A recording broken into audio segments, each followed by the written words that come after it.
läks. Nii, tere! Kui te tahate trenni teha piiratud tingimustes, siis siin on video. Alguses lasteaias soojenduseks teeme hüppeid. Seda saab kodus ka rahulikult. Kes tahab, võib õuga ka julgelt minna.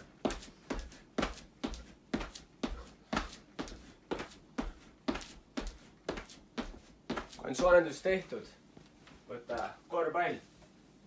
Ma olen siin. Alguses saab rahulikult alustada koha peal põrgatamisega. Ühe käega hästi madalalt, hästi kõrgelt. Teise käega ka võid proovida. Kui läheb nässu, pole hullu. Hästi madalalt, hästi kõrgelt. Peale seda liigume ühest otsast teise ja teise käega ühest otsast teise. Kui sul on kodus sein, siis on hea palli vastu seina visata. Viskad, palju põrkab maha, oi! Ja püüad kinni. Viskad, püüad. Viskad, püüad. Viskad, püüad. Kui sul on sõber olemas, siis saab kõhulihased ja seljalihased.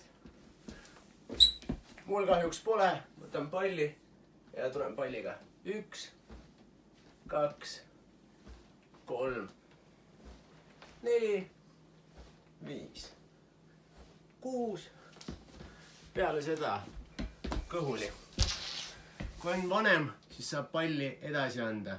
Saab ka kauguse pealt üksteisele visata. Seljalihased tõstad jalgu käsi ülesse. Käed soovituslikult ees. Siin on parem. 4, 5. Väga hea. Kui see on tehtud, siis saab alati tossud soovitan jalast ära võtta. Toas roomamine kindlasti.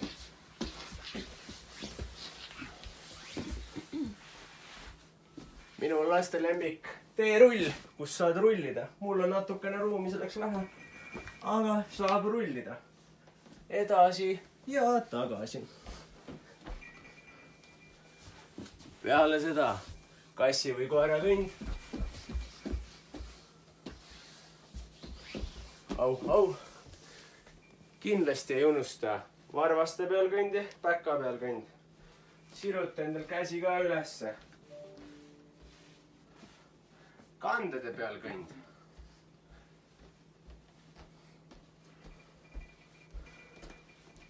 Ja kindlasti ka krõnksus varvastega kõnd. Ehk siis varbad hästi krõnksu ja kõnnid.